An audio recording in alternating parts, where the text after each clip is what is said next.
She stepped into the VIP line like she had every right to be there, because she did. But the moment her heel touched the glossy airport floor, she felt it. The shift. That tiny ripple of tension that always appeared when a black woman stood somewhere people didn't expect her to be. Her tailored navy travel suit didn't matter. Her decades of diplomatic work didn't matter. Her quiet confidence, the polished locks pulled neatly into a bun, none of it mattered. All they saw was a black woman in a place society still tries to gatekeep with silent rules. A businessman, 2 people ahead, actually did a double take. A slow scan, eyes narrowing just enough to ask a question he'd never dare say out loud. "Are you sure you're in the right line?" She noticed it all. She always noticed. Because when you move through the world in skin like hers, observation becomes second nature, part protection, part instinct. Suitcases clicked across the floor. Announcements echoed from overhead speakers. People rushed, pretended, performed. And yet she stood still, grounding herself in a calm most people mistook for weakness. She held her passport close, the burgundy cover tucked against her palm. A passport stamped by continents, conferences, and closed-door negotiations. People like these never even knew existed. But she didn't flaunt it. She never did. Power wasn't something she wore. It was something she carried quietly, like a lesson her grandmother whispered into her ear years ago. Move with purpose, not noise. That's exactly what she was doing now. But today was different. Silence wasn't going to be enough. Because what happens when the world decides you don't belong in a space you paid for, and a space you outrank everyone in? Keep watching. The VIP line in airports is always the same. Confident people pretending not to compare themselves. Travelers glancing up from their phones just long enough to measure you. Outfits, luggage, posture before returning to their screens. And she could feel every glance dig into her like needles. Who let her in here? Maybe she's confused. Maybe she's lost. But she wasn't lost. She had walked into airports tougher than this. Airports where she negotiated peace deals under flickering lights. Airports where she boarded military planes at a moment's notice. Airports where nobody cared what she looked like as long as she did her job well. But here, in this polished Western terminal, here the disrespect came wrapped in politeness and filtered through assumptions. Here they used their eyes the way weapons are used when no one wants to get their hands dirty. A mother with 2 kids looked at her, then at the VIP sign, then back at her. The look wasn't hateful. It was worse. It was dismissive. That look people give when they've already written your story before you open your mouth. She kept her chin lifted. Her breathing is steady. Her presence is unshakable. Not because she wanted to prove anything, but because she had already learned the quiet truth. Sometimes dignity is the sharpest blade you can carry. The line moved slowly. The security podium glowed under bright LED lights. Passengers stepped forward, badges scanned, passports checked, names confirmed, and with every step she took, whispers followed. A pair of young professionals leaned toward each other. "She's in business class?" one muttered. "No," the other whispered back with a smirk. "VIP." As if the word itself offended them. She didn't react. She'd learned long ago that responding to ignorance sometimes gives it more power than it deserves. Instead, she shifted her weight and watched the officers ahead. Watched the way they smiled at the white businessman. Watched how their voices softened for the woman with the luxury suitcase. And then, how their eyes hardened the moment they saw her in line. One officer, early 30s, stiff posture, badge shining too brightly for someone who needed that much validation. He locked onto her like she was an error in the system. And in that moment, she knew exactly how this was going to go. Because airport security isn't just about protecting people. Sometimes, too often, it's about protecting the hierarchy. And this officer was about to find out what happens when he tries to police the wrong woman. The line moved. She shifted forward. The officer's stare didn't leave her. 3 people, 2 people, 1 person ahead of her. He narrowed his eyes, leaning slightly toward the supervisor with a quiet whisper. She heard it. She always heard everything. Watch the next one. Not watch the next passenger. Not watch the next person. Watch the next one. A single word, sharp, stripped of humanity. But she didn't let it crack her. If anything, she stood taller. Because if there was one thing she knew for certain, it was this. People reveal themselves long before they think you're paying attention. She took another small step forward, only to feel something tighten inside her chest. Not fear, not anger, awareness. Something was coming. A moment she didn't ask for, didn't want, but had lived through too many times to be surprised by. Real quick, if you're hooked already, tap that subscribe button. We tell real stories like this every week, and trust me, you don't want to miss what's coming next. She adjusted her grip on her travel bag, eyes still forward, expression unreadable. The officer straightened. The supervisor approached. The energy in the air shifted again, this time sharper, colder, heavier. She inhaled slowly. She'd stood in rooms with presidents. She'd mediated between rival nations. She'd spoken words that shifted history. And yet, here she was, being judged by people who didn't even know how to pronounce half the countries she had worked in. But judgment wasn't the part that stung. It was the ease with which people dismissed her, the automatic assumption of inferiority, the silent expectation that she should wait, apologize, and shrink. But she didn't shrink. She stepped forward with the same grace her mother taught her, a grace that carried generations, a grace that didn't need permission. And just as she reached the podium, just when it seemed like the energy around her couldn't get any tighter, the officer stepped in front of her, blocking her path, his voice clipped, cold, final. "Ma'am, this line is for VIP and diplomatic clearance only." He said it slowly, loudly, with an undertone she knew all too well. The businessman behind her chuckled. Someone whispered. Someone else sighed impatiently, and she realized in that moment, it wasn't about the line. It was never about the line. It was about who they decided she could be. But what they didn't know was this. She wasn't the one who didn't belong. They were the ones who were about to be corrected. The officer didn't ask her a single real question. He didn't request documents. He didn't scan her ticket. Instead, he scanned her, from the brown of her skin to the careful neatness of her bun, like she had snuck in through a door she wasn't supposed to know existed. Behind him, travelers breezed past the checkpoint. A white man in a hoodie waved through with a nod. A woman juggling 2 phones and a latte passed without hesitation. Another businessman who'd just walked up cleared instantly. But when her turn came, the officer changed the script. "Step aside," he said. Not a request, an instruction. Loud enough to make the people in line shift their weight, waiting for the spectacle to unfold. She stepped aside, quietly, gracefully. She wasn't embarrassed. She was evaluating, measuring the situation with the same mental precision she used when navigating diplomatic negotiations. The only difference, those meetings were run by world leaders. This one was run by a man who didn't bother hiding his bias. He pretended to check a tablet, pretended to scroll, pretended to verify her status. But she saw it. He wasn't checking anything. He was stalling, giving his prejudice enough time to feel justified, and then he smirked. That tiny curl of the lip that said everything he didn't have the courage to say out loud. Another officer, the supervisor, walked over. Older, colder. The kind of woman who didn't just enforce rules, she weaponized them. "What's the issue here?" she asked sharply. The officer didn't hesitate. "We have someone in the wrong line." "No, ma'am. No, this passenger. Just someone."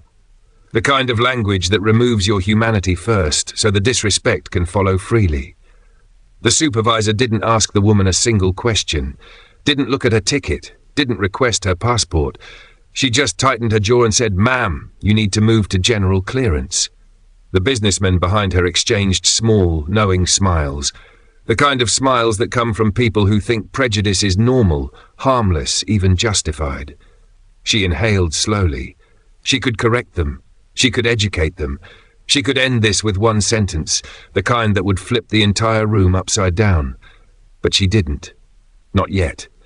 Because black women are forced to pick their battles with strategy, not emotion. And this wasn't the moment to reveal her hand. But then they pushed it too far, and everything changed.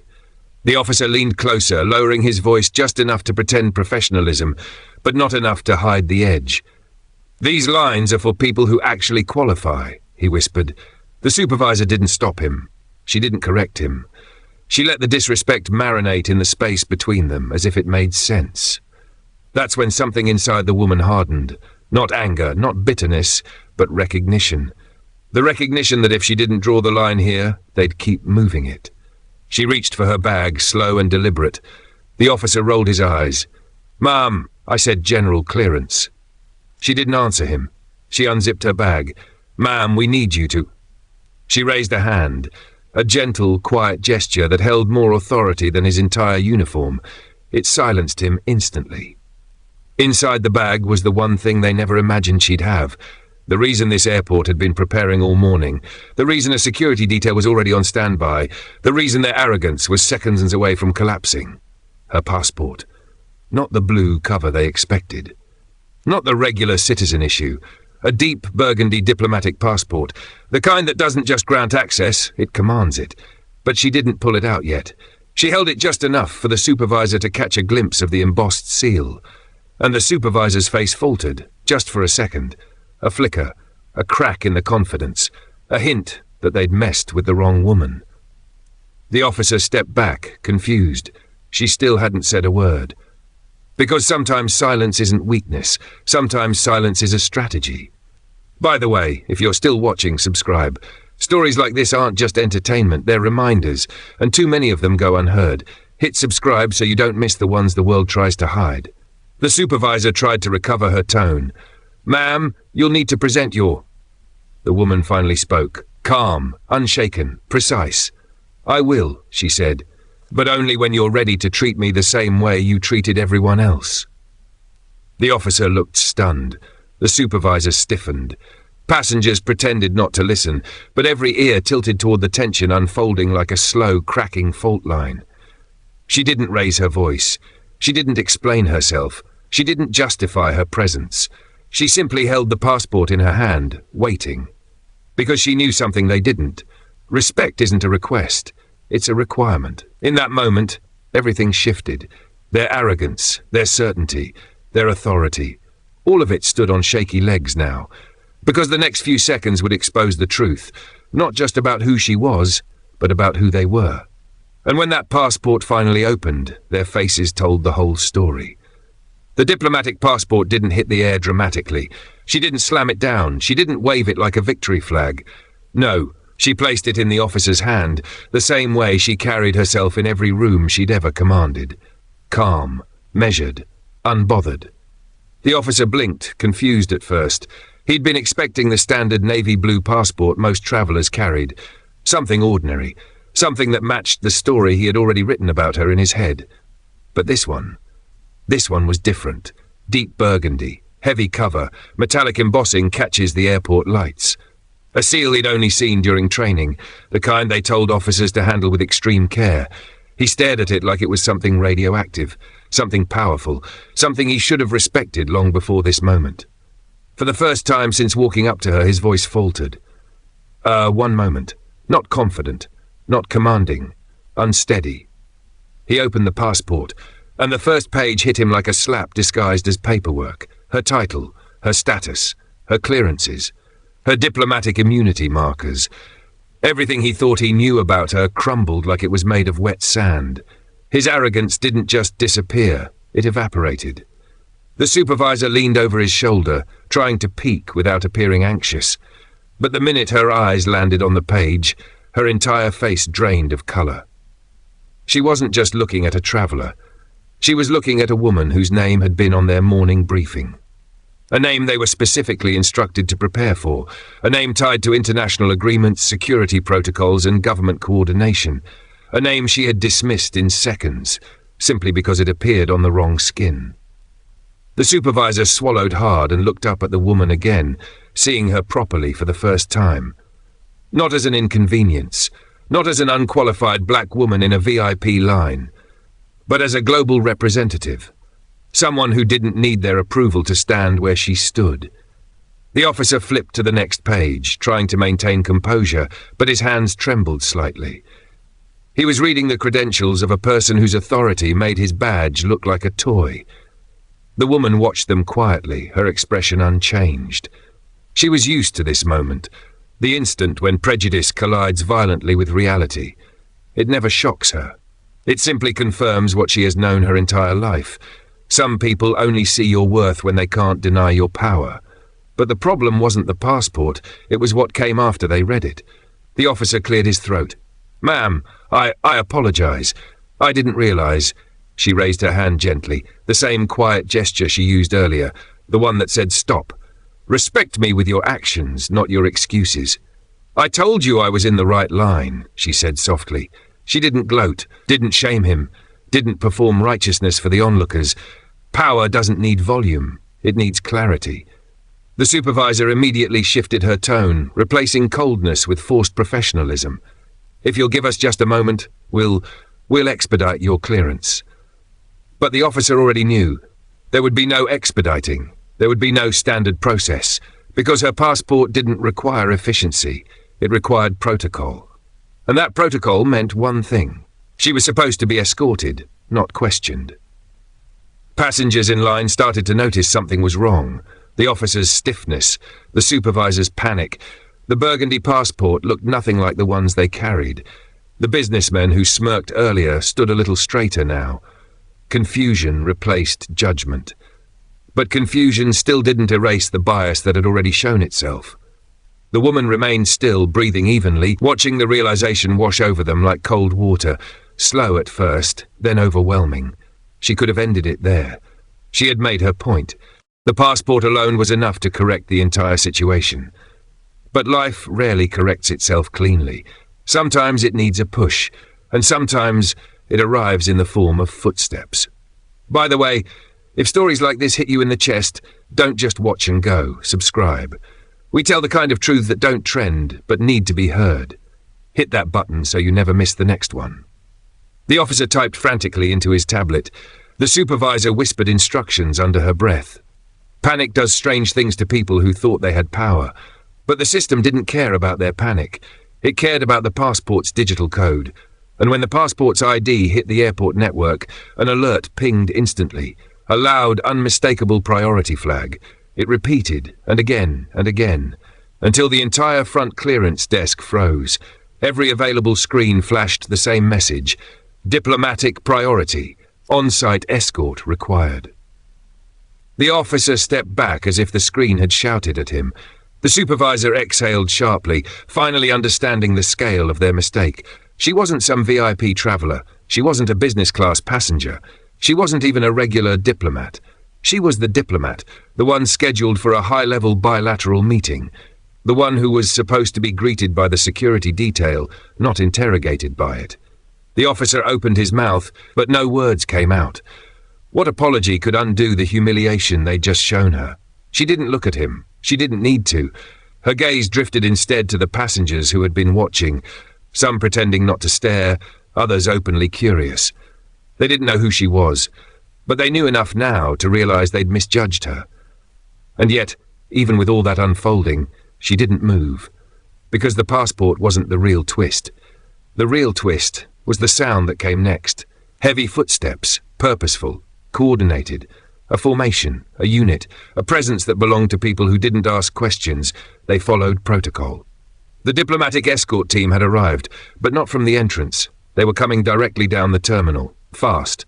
Passengers turned, heads shifted, phones quietly came out, and the moment the officer saw them, his entire posture collapsed, because he realized he hadn't just disrespected a diplomat. He'd disrespected the highest-ranking arrival in the building. And the team approaching wasn't coming for the supervisor, wasn't coming for him, wasn't coming for any other traveler. They were coming straight for her.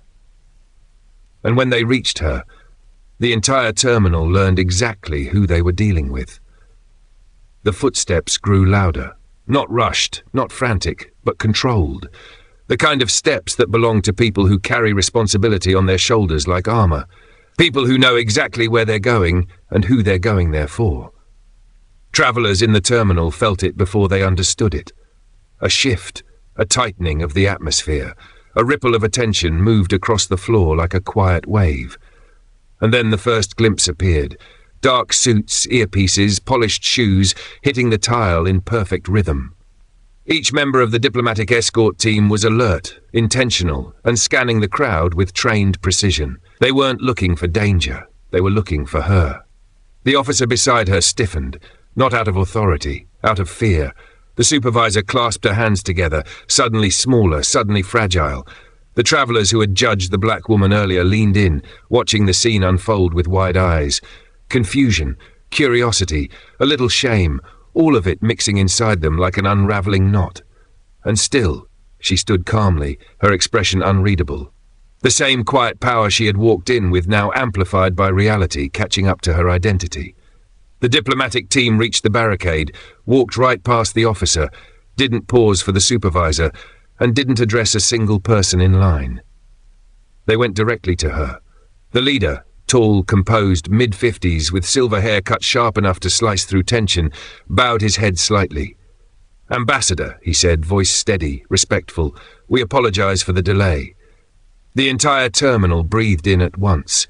The businessman who smirked earlier choked on his own surprise. The travellers who thought she didn't belong suddenly stood straighter, as if proximity to her demanded better posture. Even the officer took a step back, as if the weight of the title physically pushed him, because that single word, ambassador, rearranged the social order of the room. The officer stammered, his voice suddenly thin. I didn't know." But the team leader didn't even look at him. Not once, not for a second. Because when power walks into a room, it doesn't waste time validating insecurity. Two more members stepped forward, forming a protective formation around her, not aggressively, but with the deference reserved for world leaders. One extended a tablet. "We've coordinated your arrival schedule, ma'am. Ground transport is ready. Your delegation is en route." The supervisor finally attempted to recover some dignity. "Ambassador, we sincerely apologize for the misunderstanding." But the apology wasn't for the ambassador. It was for herself, to soften the consequences she knew were coming. The black woman nodded politely, not cruel, not petty, but simply finished with the moment. She didn't scold them. She didn't lecture them. She didn't drag the humiliation out. Because elevation has its own vocabulary. And when you're truly powerful, you don't need revenge. The truth does the talking. She adjusted her navy suit jacket, lifted her chin slightly and stepped forward, and the entire escort team moved with her. But the most powerful moment wasn't their respect. It was everyone else's silence. The line parted as she walked through, escorted like royalty through an airport that had treated her like an intruder minutes earlier. No one dared breathe too loudly. The businessmen lowered their eyes. The officer wiped sweat from his forehead. The supervisor adjusted her badge like it could hide her embarrassment. Every single person watched her with a new understanding. She didn't fight for a place in that line. She owned it. Halfway down the terminal, one of the younger escort officers leaned toward her. "Ma'am, the press is waiting outside. Do you want us to block them?" She shook her head. "No, let them capture what they need to." Because she knew. Visibility is its own battlefield. And today, she won without lifting a weapon.